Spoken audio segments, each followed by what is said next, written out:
तरह हमेशा की तरह कल भी हमारे BDS मेंबर्स का काम के प्रति डेडिकेशन देखकर और आर्मीज के लिए इतना लगाव देखकर दिल एकदम से पिघल गया। जब कॉन्सर्ट के दौरान हमारे जिन ने अपनी इस प्यारी सी हरकत से फैंस का दिल फिर से चुरा लिया, तो चलो मैं आप सभी को डिटेल में एक्सप्लेन करती हूँ कि आखिर मैं किस चीज की बात कर रही हूँ। फिलहाल आर्मीज में आप सभी को बता दूं कि कॉन्सर्ट में 400 लोग स्टेडियम के अंदर मौजूद थे, जो कि सामने से हमारे बीच के कॉन्सर्ट को लाइव देख रहे थे, और बाकी अदर भी बहुत ही सारे लोग थे जो वहां पर मौजूद नहीं थे लेकिन फिर भी वह लाइव को देख रहे थे। उनकी भी संख्या बहुत ही ज्यादा थी और डाटा भी आ चुका है। यह मैं आपको शॉर्ट में बताने वाली हूँ। लेकिन अभी मैं बात करूंगी अपने क्यूट से जीनू की कि उन्होंने क्या किया कि फैंस इतने ज्यादा खुश हो गए। तो आर्मी में जब हमारे BTS के मेंबर स्टेज पर परफॉर्म कर रहे थे, उस समय आप सभी ने देखा होगा कि पहले की तरह ही हमारे चिनू वापस स्टेज पर उतरकर क्राउड में जाते हैं। लेकिन जब वह जाने वाले होते हैं तो उनको यह करने से गार्ड्स सीधे तौर पर मना कर देते हैं, उन्हें रोक देते हैं कि वह ऐसा ना करें।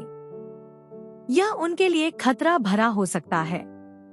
लेकिन हमारे जीरो अपनी बिना फिक्र किए हुए स्टेज से उतर जाते हैं और बॉडीगार्ड्स को कह देते हैं कि कोई बात नहीं। और जैसा कि आप सभी क्लियरली देख सकते हैं कि क्राउड जिनके नीचे आने की वजह से बहुत ही जबरदस्त हल्ला करने लगता है, चिल्लाने लगता है, और ऐसे में बॉडीगार्ड्स को डर होता है कि कहीं ऐसा ना हो कि क्राउड कंट्रोल में ना रहे, भगदड़ मचाने लगे और फिर हमारे आर्टिस्ट को नुकसान पहुंच जाए और वो उन्हें बचा ना पाए। यह टेंशन बॉडीगार्ड्स के दिमाग में हमेशा रहती है। इसी वजह से उन्होंने जिन को मना किया था, लेकिन हमारे प्यारे सिजन माने नहीं एंड उन्होंने कहा कि ठीक है, कोई बात नहीं। जब वो नीचे आने लगे और उन्होंने देखा कि क्राउड चिल्लाने लगी, सब चिल्लाने लगे थे नीचे आने की वजह से, तो हमारे जिन ने बहुत ही प्यार से सबसे कहा कि शांत शांत शांत, भगदड़ मत मचाओ, चिल्लाओ नहीं, मैं आ रहा हूँ। फिर वो आते हैं एंड आपको पता ही है जब क्राउड में वो जाते हैं तो काफी लोगों से गाना गवाते हैं, और वो बहुत ही सारी लकी आर्मीज थी जिससे उन्होंने गाना गाने को बोला और उन्होंने गाना गाया भी एंड उन्होंने जिनको इतने करीब से देखा भी।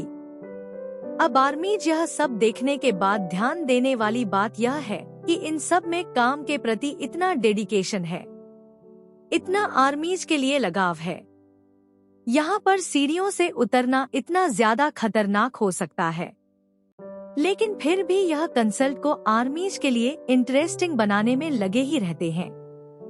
फिर चाहे इनको कुछ भी क्यों ना करना पड़े, उनको बेस्ट ही देना है बिना अपनी फिक्र किए हुए। जिन सीढ़ियों से उतर भी जाते हैं और वह पब्लिक में चले भी जाते हैं, और उनका जो मन था, जो दिल उनका कर रहा था आर्मीज के लिए, वह उन्होंने किया भी। और आर्मी सच में यार ऐसा जोखिम ना बहुत ही कम आइडल उठाते हैं, और जो उठाते हैं ना उनमें से हमारे BTS मेंबर्स हैं। यह फैक्ट है।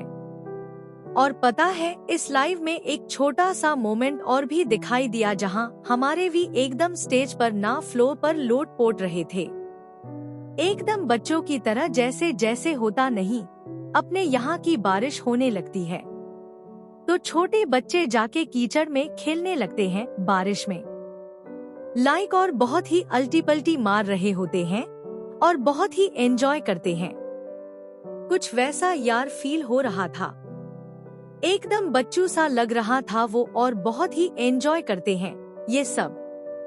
यह सब सोच के ही आए थे कि स्टेज पर बहुत ही मजे करेंगे और बहुत ही ज्यादा इंटरेस्टिंग बनाएंगे, जिससे आर्मीज को भी बहुत ही मजा आए। और इन्होंने सच में यार इतने मौसम के खराबी में, इतने बारिश में, इतने फिसलन के बावजूद इन्होंने अपना बेस्ट, और हर बार यार यह हमारे आइडल प्रूफ करते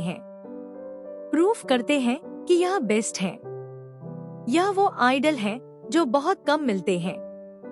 इतनी ज्यादा दिक्कतों के बाद भी उनके चेहरे पर एक सिकंदर नहीं आई। कॉन्सर्ट करीबन 2-2.5 घंटे चलता है। उसके बाद इंसान की तबीयत भी खराब हो सकती है, ठंड लग सकती है, सर्दी की वजह से जुकाम बुखार हो सकता है, एंड फिर भी लगातार यह लगे रहे। अपना बेस्ट दिया बिना किसी की फिक्र किए हुए। तभी तो हम इन पर प्राउड करते हैं। सच में मेरे पास शब्द नहीं है। जो थे मैंने बोल दिया, अब नहीं है।